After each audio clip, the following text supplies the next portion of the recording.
This is not going public, is it? Welcome to La Casita Martinez, where we indulge in the art of deep conversation and vulnerability in pursuit of self-love, self-expression, and self-value. I am your host, Samantha Martinez. On this week's episode, we sit down with my friend, Jazmine Paxon, as she unpacks how she fully embodies her identity as a Black woman with a white mom, and the strength that comes from owning her identity. Hi, Jazz. Hey. Welcome. So happy to have you here.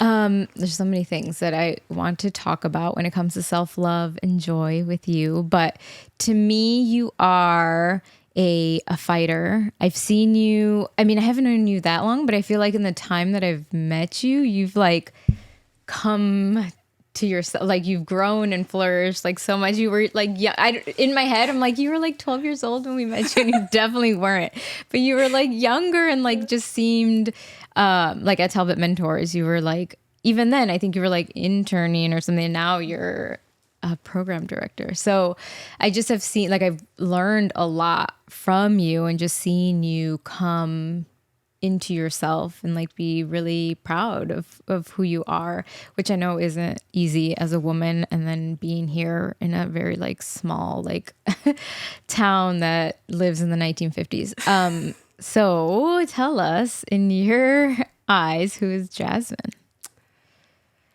Okay.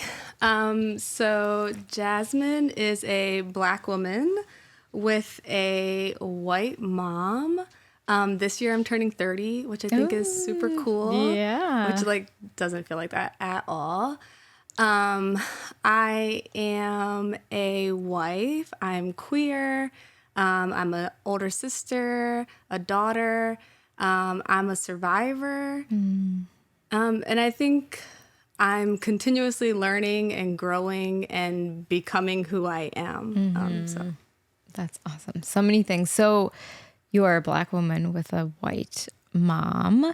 So your dad is Black, your mom is white, and you're very close to your mom.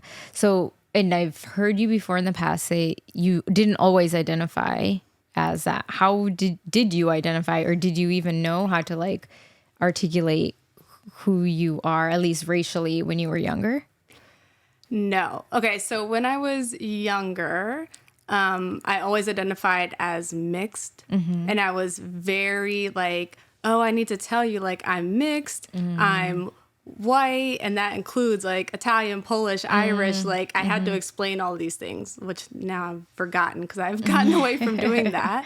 And then like Black was last. And it wasn't until I was 21 in an undoing racism training, and you go through, it was a 2.5 day training. And at the end, for the first time, like, we had to go around and reintroduce ourselves. It's like the last activity. And that was the first time I remember standing up and being like, I'm a Black woman. And like, I think I was like crying because I was like, I've never said this about myself. At like 21 years old, like this is the first time that I'm realizing and like proud of it. And I think that was the challenge in not identifying that way when I was younger, because I was really clinging to that aspect of wanting to be white and seeing the benefits of being white and seeing the disadvantages of being a woman of color. And so like thought that if I could tell people that I was white, that I would be treated differently. And I think didn't realize the things that were happening to me because the world saw me as a Black woman, even if I wasn't seeing myself that way until that first training at 21. And then I like just have continued since then to dedicate myself to taking race equity training and doing the work and really understanding who I am as a person, and just, I guess, like re-seeing my life through a different lens now. Yeah. How did you feel at that time? Were there any feelings of like disappointing your mom or being like disconnected from your mom? Because now you're saying I'm a Black woman, but you always you always add your mom to that with a white mom. Like, how did you like navigate that, or conversations you had with your mom even about that? Yeah. So that was really interesting. After that training, I was like, oh my gosh, I have to have a conversation with my mom. And like I said, I have a younger brother who's a freshman in high school. And I was like, okay, he's still little. Like, he needs to understand this about himself. Like, if I'm just coming to this now, Right. I can tell him now, like, while he's still in elementary school, that he's a Black boy. He's not mixed. And I think having that conversation with my mom was hard in the beginning, and I don't think she quite got it. And but we did, like, continue to have those conversations, and she was just like, oh, like, I realize now how much of a disservice I was doing to you. And I think there was something like, I thought there was this, not that I'm not an exceptional person, but I think I thought that I was exceptional because I was different, or like I was this mythical being mixed. Because were there a lot of mixed kids like when you were growing up here? No. It was like Black or white. Yeah. And so I think it was like, oh, I'm like different. I'm special. Like, I don't know. But you never heard that though? Because I mean, you are being... Right. And I think I definitely believe that I am like different and special still, but because of the things that make me who I am, not because of my race particularly. And so that's really interesting. And I think like I said, those conversations that I had with my mom, we were really able to, you know, she did some training, like she did some introspection and looking at things. Yeah. But I was scared, like, to have those conversations. I'm sure. Yeah. That's so interesting. And you working at Talbot Mentors, like you've come across girls and boys alike that are, you know, mixed race, biracial.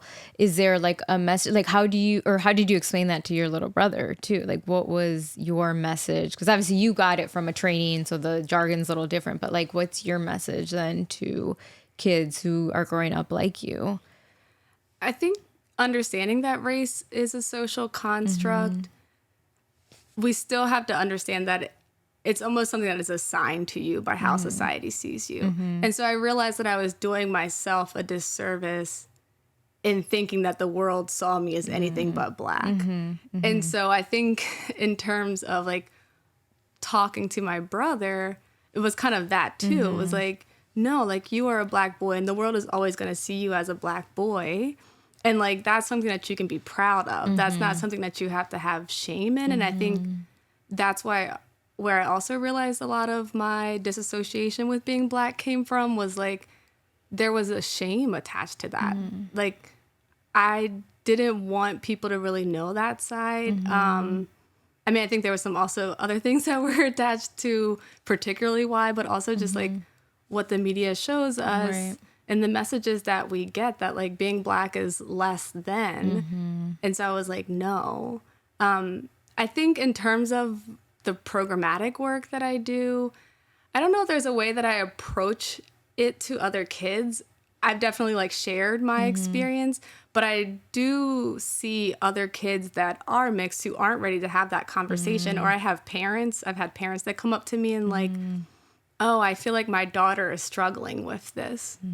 Especially I've had white parents who have like, oh, my daughter is also biracial, and, you know, she's now in a time period where she's like, where do I fit in? Like, and I think that was a lot of the message too. Like, oh, you're too Black for the white kids. You're too white for the Black kids. And it was just like, wait, what? Like, so where do it's I like, stand? oh, but there's no one else who's also like me. So. But I think just being you, like that's so important about mentorship or representation, right? Like kids see you and they're like, wait, I see myself in you. And I love the way that you express yourself. And like I said, since I've met you, the way like you dress and the way you do your hair and leave your natural hair and the scarf, the accessories, like I love the way that you present yourself. Where has that like interest or like joy, like where was that born out of, to be like, to really like take pride in the way that you look and present yourself and dress and such?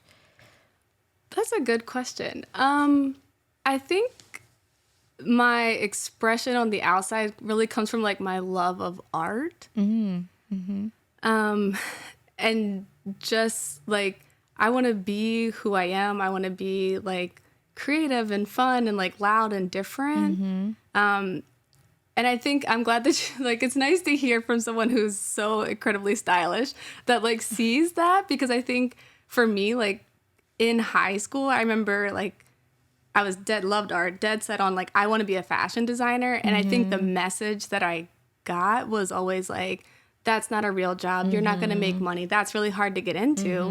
And so I kind of like discounted myself and didn't, go into that path. Yeah. Well, I did the same thing. Yeah. Cause I was like, wait, I can't design. I'm not an artist. I just like to back in high school. It's like, I like to match my shirt with my shoes. I'm like, that's not enough to go into fashion school. But it is like, I think for both of us, like we really enjoy it. Like every time we see each other, we're like, I love that. I love what you're wearing. So it could be a passion, but yeah, go ahead. Sorry. No, yeah. So I think, I don't know. It's just like, it's something that I try to continue to do to like express myself and try to be like, I don't care if this is like weird or whatever. Yeah. Like I want to, go all out or wear this and like, and to your point, I do think that sends a strong message to kids. And I think it's really interesting. I always thought in high school, like, I felt like I didn't care what people thought about me. And I don't necessarily think that's true. I definitely cared what people thought about me, but I didn't let what people thought about me change how I presented myself, if that makes sense. Yeah. And I think most teenagers don't have that. Because I was thinking, like, now at 36, I don't care what people think of me. Like, I'm going to wear what I want to wear, do my hair how I want to wear. But at 16, I definitely cared about what people thought and let it affect me. Like it had kind of influence over what I did or what I wore. So that's important. Like, where do you think that came from, that you were like, well, it's not going to change me, so you can think what you want?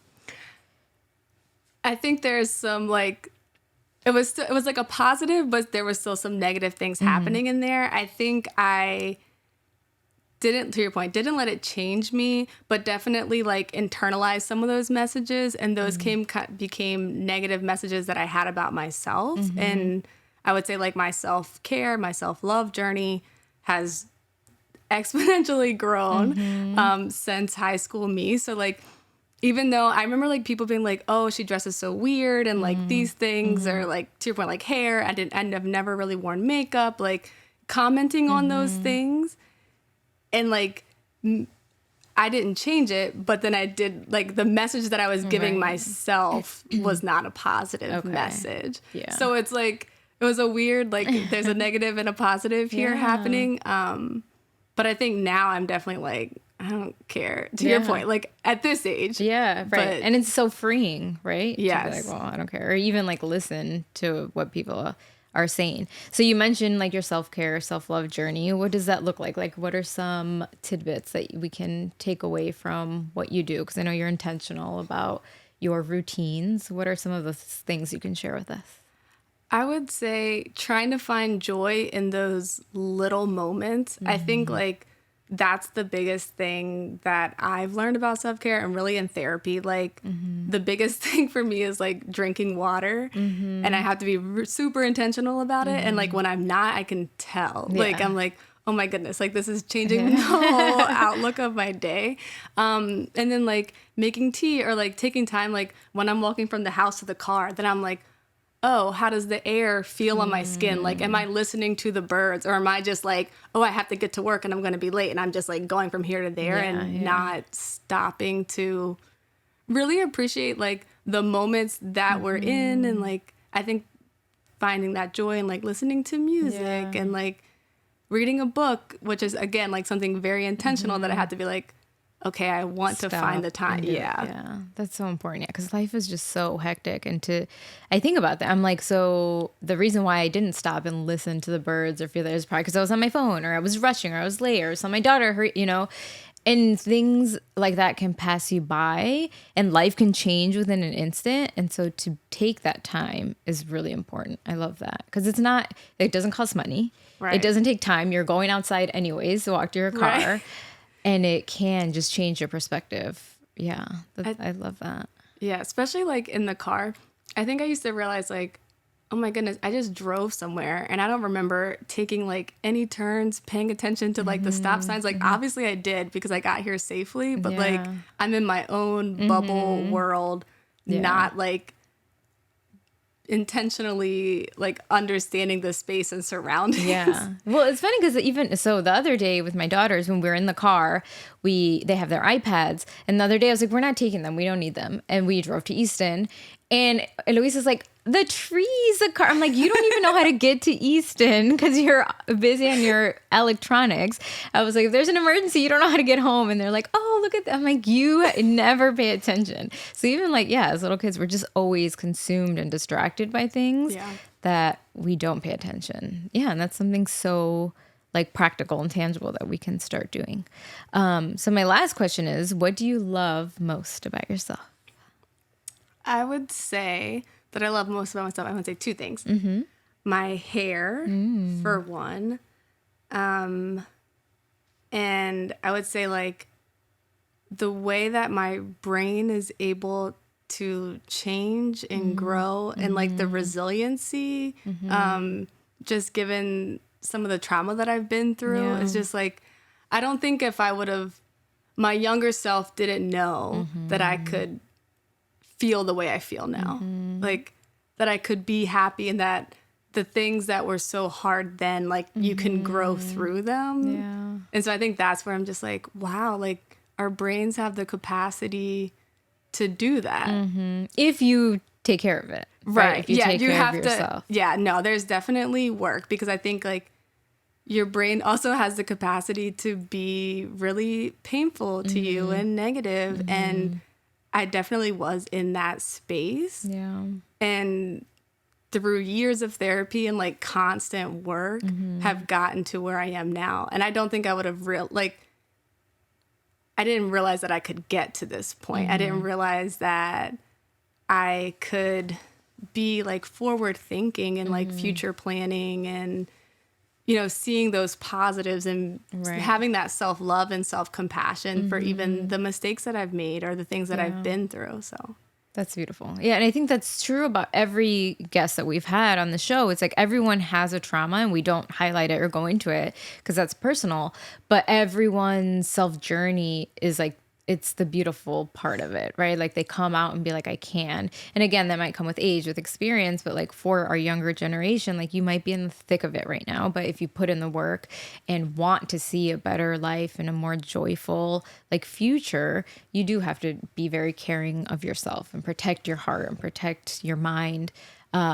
Which I love. I love that, how you ended that and that message to everyone. So thank you so much for being on the show.